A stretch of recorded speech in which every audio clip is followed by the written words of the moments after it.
The opening scene of Guardians of the Galaxy is a visually stunning and dynamic sequence. The scene begins with Peter Quill, played by Chris Pratt, arriving on Morag.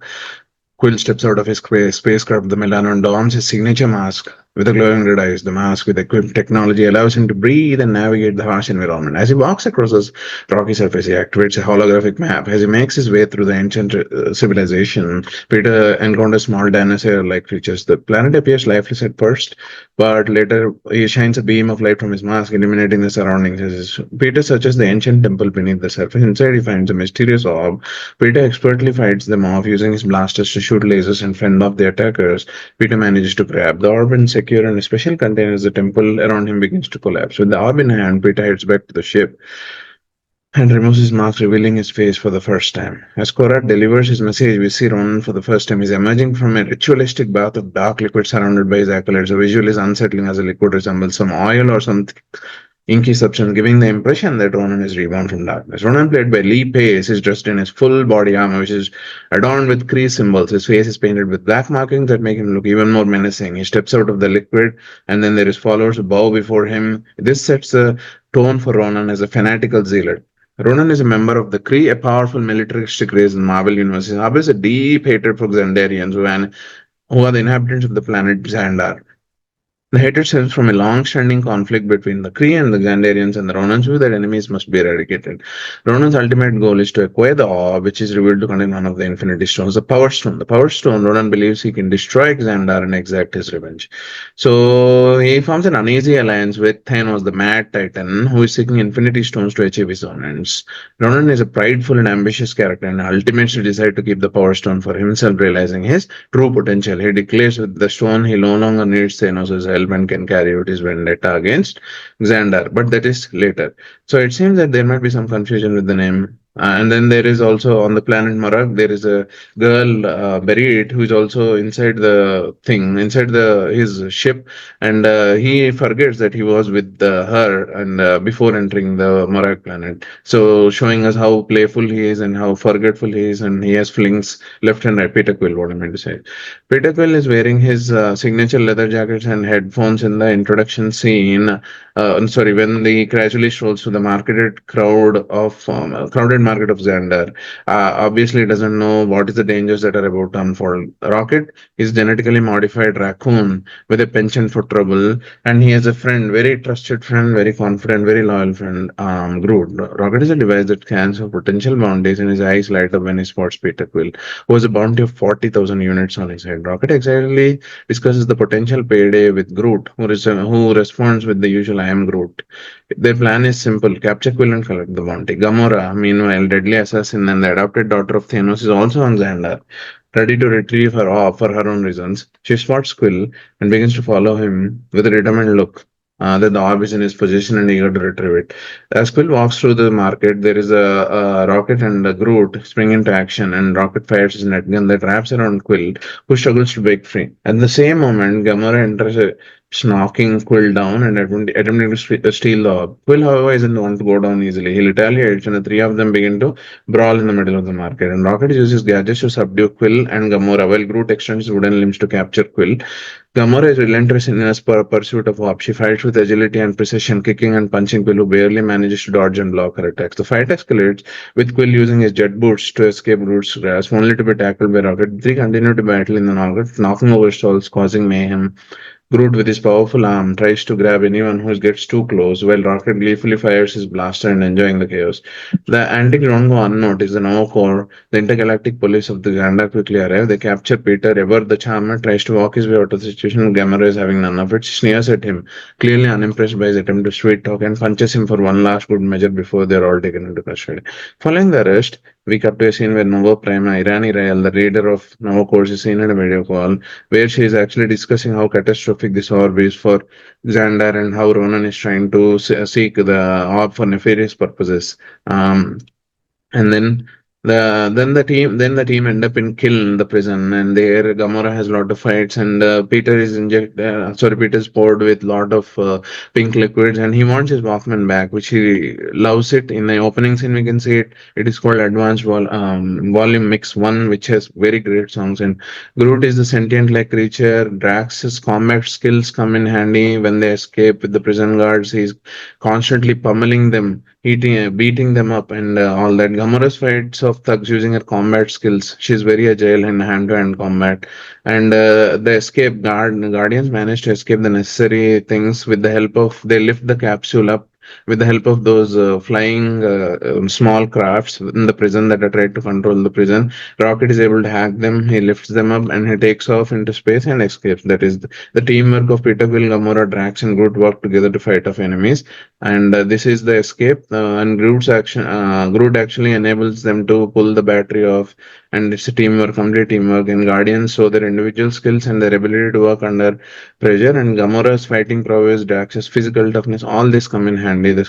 So in the prison, there is also a funny scene where Peter Quill says, "Yeah, I had a Kree girl who tried to rip out my thorax because she caught me with a skinny little Ascavarian." Here we can see it is a larger than life account of Quill's escapades, and Quill is always using humor to escape or to distract an adversary or compare and or add flair to his stories. He's funny in that way. So, and then Groot is just a common trait in people, right? He keeps saying, "I am Groot, I am Groot." There is a strong, he's loving and he's big hearted and he has no ability to talk, but he can feel and he's very smart. So, and then the soundtrack of in Guardians of Galaxy title Awesome Mix Volume 1, it's Hooked on a Feeling by Blue Suede, Go All the Way by Raspberry Spirit in the Night by Bruce Springsteen, Moon Age Dream by David Bowie, I'm Not in Love by 10cc. I Want You Back by Jackson 5, Ain't No Mountain High Enough by Martin Gaye, Cherry Bomb by The Runaways, Escape by Rupert Holmes, and Oh Child by Five Stair Steps. In this scene, so Yandu is another menacing character who, when knows that this guy has the orb, Peter Quill, he is the one who wants to take over, and he has Mohawk Rooker. It's played by Michael Rooker, very astonishing, very good acting, and he's imposingly standing with his blue skin and Mohawk like Finn. He has a dangerous aura.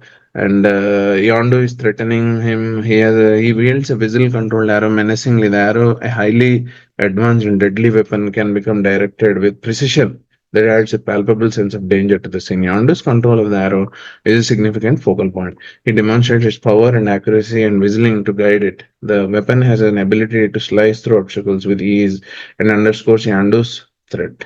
And then, though they all make it to Timon, the collector, to sell the art to him, and it is played by Benicio del Toro, who is an eccentric and enigmatic collector. He's not, and he also has a girl Karina, who is the pink skin character, and she's his assistant, and somewhat shown to be very resentful of her position.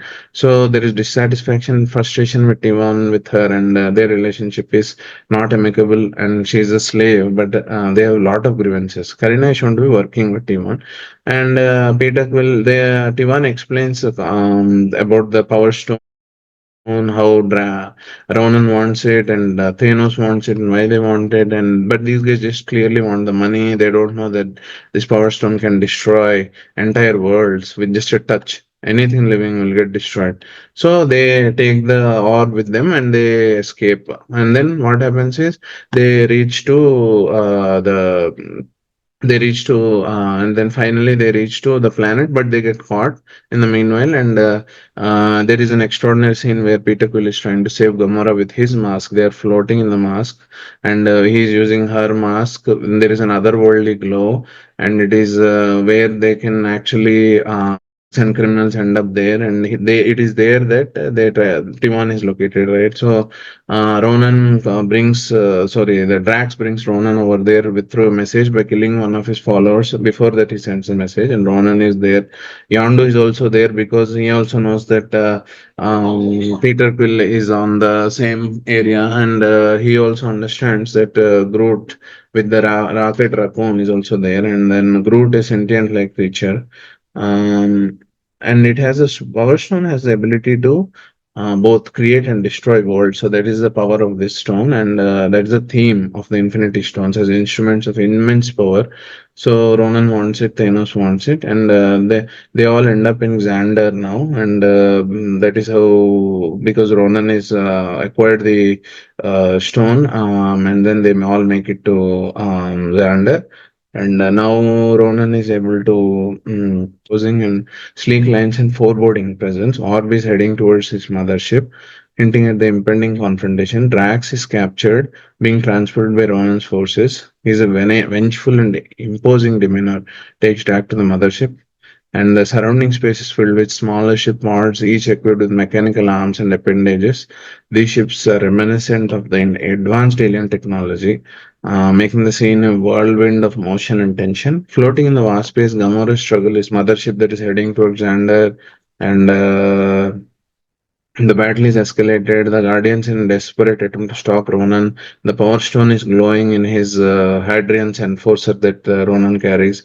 They need to harness the power of Power Stones to defeat Ronan. Guardians make a critical decision. They form a circle, join hands to share the immense power hold, and then they hold it steady and they grasp the stone. Intense energy begins to affect them physically. The Guardians struggle against the overwhelming force of the Power Stone. Their faces are strained, and the area is enveloped in a storm of swirling energy. The power stones manifest as a maelstrom of purple and blue light. The scene is filled with smoke and blinding lights. The smoke intensifies, reflecting the raw, uncontrollable power of the stone. Despite the immense pain and powerful energy, the Guardians display remarkable resolve and unity. They endure the storm, hold on to the power stone.